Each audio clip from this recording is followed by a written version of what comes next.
All right, y'all. It is prediction time. Prediction time. So, about 7, 8 days to the start of the season. Opening kickoff will be next Thursday. My first game of the season, Cowboys and the Eagles. So with that, I'm gonna go ahead and make my predictions from each division. Who I think is gonna win the division. And rank the teams in order. Like I said, from who I think is going to win the division to who I believe will come second, third, and last in each division. And I'm going to start out west. I'm going to go ahead and start with the NFC and the AFC West.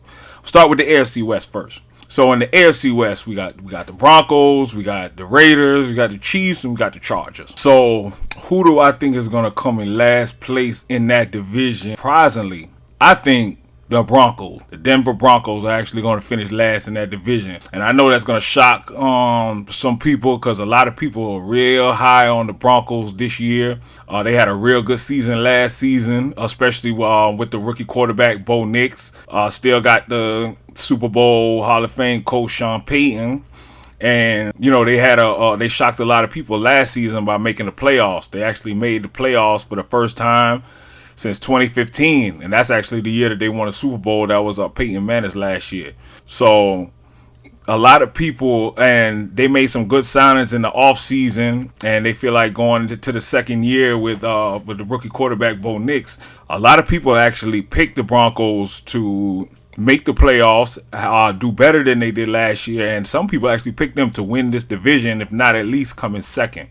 But me, I'm putting them last. My prediction is that they're actually going to finish last in the division. And the reason I say that is because they've put a lot of expectations on this team. Like I said, and if you look on paper, they probably should be better than last year. They should probably have a double-digit win season. But the reason I'm putting them last in the division is because of the expectations that most people have. A lot of the football analysts, a lot of the guys on TV, like I said, a lot of the bettors are very high on the Denver Broncos, and I'm just not. And like I said, one of the reasons is because of the expectations a lot of people has put on them. So when you look at it, last season, they came in with no expectations, right? You know, you come in there with a rookie quarterback, and they hadn't made, in almost a decade, they hadn't made the playoffs. And so last season, I feel like they was playing with house money. Like I said, there was no expectation from the Denver Broncos last year because they were starting a rookie quarterback, because they hadn't, you know, even though they had a top 5 defense last year, but still, because they had a rookie quarterback coming in, nobody expected anything from them. But they exceeded expectations. And like I said, they had a really good season. They started slow. I think they started 1-4, but down the stretch and towards the back half of the season, they got hot and they were able to creep into the playoffs.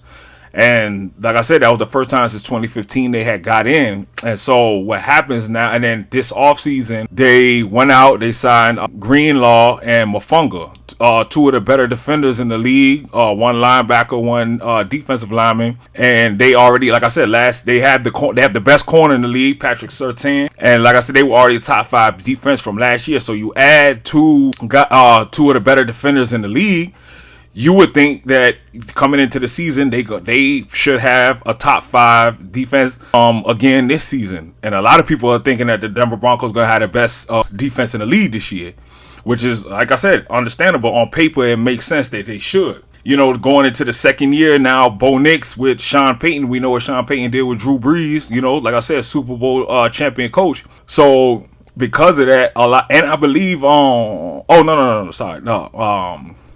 But now I'm thinking about something else. But no, like I said, so I mean, it would make sense why a lot of people and Vegas odds are high on the Denver Broncos this year. But once again, once you put that expectation on the team, it kind of changes the landscape of everything. And so I think that the expectation is now added pressure that Bo Nix and the Denver Broncos didn't have last year. See, to me, that plays on the psyche of a quarterback, especially a young quarterback. Because now you got to think about it. Last year, he was just playing with house money. He was playing free. He wasn't worried about, there was no expectation from the team. So he was just, like I said, focused on trying to get better, you know, take in everything and just do the best that he could. But nobody was talking about the Broncos, no matter what they did. If they wouldn't have made the playoffs, nobody would have said anything because that was the expectation. But they exceeded expectations from last season. And so now, because they did that, they exceeded expectations.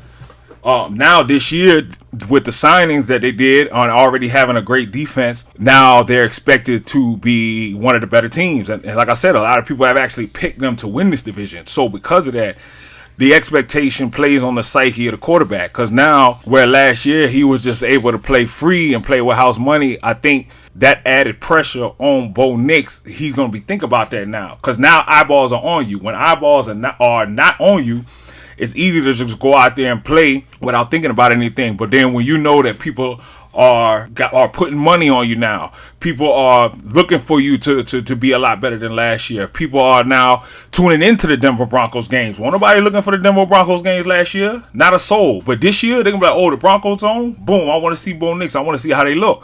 Because of expectations on the team now. So now because you had that, I believe that's added pressure to Bo Nix. So where last year he would have made the simple plays here and there, or he would have did, like I said, what he was supposed to, take that 5-yard or take that little 3-yard pass, pop. He's going to be looking to go downfield. He's going to be looking to be on ESPN. He's going to be looking for those highlight plays.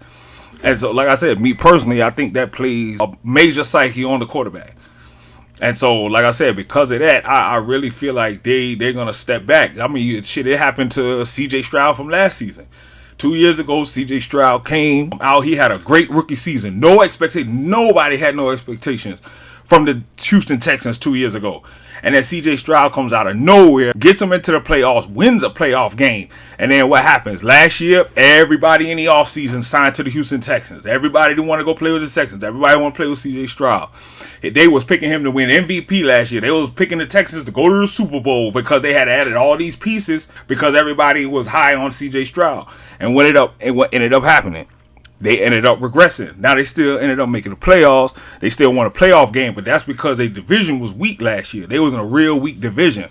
And I think, but when you look at the team and how they played, although the expectations from that team, they did not live up to that at all last season. Not even close. And like I said, I think it's because the expectation, everybody had eyes on C.J. Stroud last season. Everybody, like I said, they was picking him MVP. They were picking Texas to go to Super Bowl, AFC Championship. So once you throw that expectation and now everybody is watching you, you got the other teams now, they fixated on you because everybody done thrown y'all in the pot to be Super Bowl contenders now. I think that changed the landscape of everything. And like I said, had it not been for the division that they played in last year, I think they wouldn't even have made the playoffs. I think they would have had a worse record than they would have had.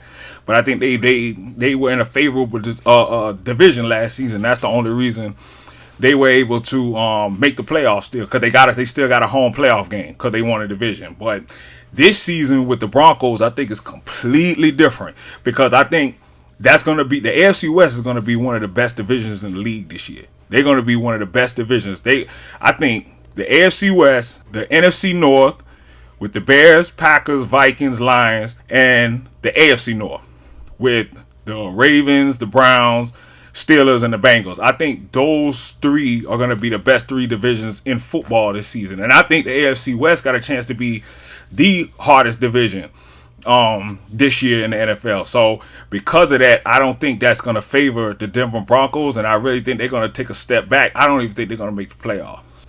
Like I said, I just think, I think everybody's too high, too early on the Denver Broncos, and I got them coming in last place in this division. Third, I got the Las Vegas Raiders. So you get Pete Carroll now. I know the Raiders didn't do good last year, but you bring in Pete Carroll, another Hall of Fame Super Bowl winning champion coach. Then he brings Geno Smith. Geno Smith played under Pete Carroll the last couple years there in Seattle. So there's already that rapport. Geno Smith, I mean, he's not going to wow you, but solid quarterback. Starting quarterback in the league, solid, always around 8, 9, 10 wins. But I think the Raiders have kind of upgraded. They had a breakout star last year. They tight end Brock Bowers had one of the best rookie tight end seasons that we've seen. They just signed.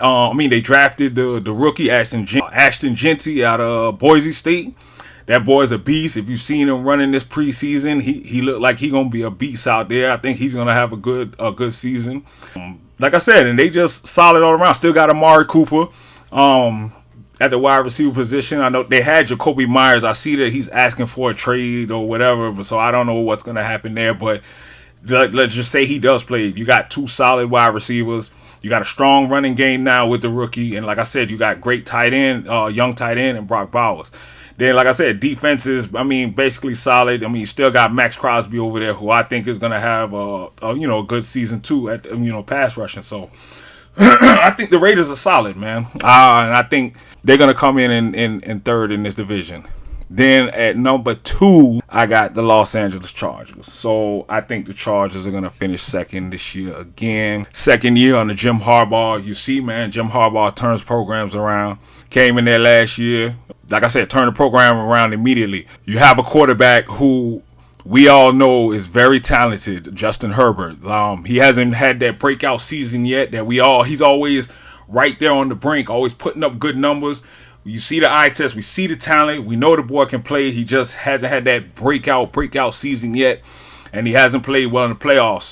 But they made the playoffs last year. They won 10 plus games. So second year under Jim Harbaugh, they got Keenan Allen back, who was there for a long time, was their star receiver. But they just signed him back, I believe. I saw that. So like I said, just all the way around solid team. Like I said, second year under Jim Harbaugh, I think he's gonna get the most out of the team, and we'll see if under the second year if he can finally get Justin Herbert to have that breakout season that we've been looking for him, because we know he has star capabilities. We just ain't seen it yet. So, and like I said, coming in number 1, like I said, Kansas City Chiefs, Patrick Mahomes, Andy Reid. They own the division 9 years in a row. They're gonna make it 10 in a row. Like I said, the other teams are starting to get better and they're starting to climb up, but I still don't think that none of them are good enough to take over the reign of the Chiefs in the division. So I still think I see that Rashee Rice, they handed down his suspension today. He got his 6 games, so he'll be gone for the first 6 games of the season. But once again, Patrick Mahomes, one of them cats, man, it don't matter. As long as he got people on the field that can fill the position, they're going to be all right. No matter who's on the field. As long as they got the coach, as long as they got the quarterback, they're going to be absolutely fine. And like I said, 9 years in a row, they've owned this division. I don't see it changing, not this season. Not quite yet. So that's what I got for AFC West. So I got Kansas City winning the division. I got the Chargers finishing second, Raiders finishing third, and the Denver Broncos finishing in last place in the AFC West.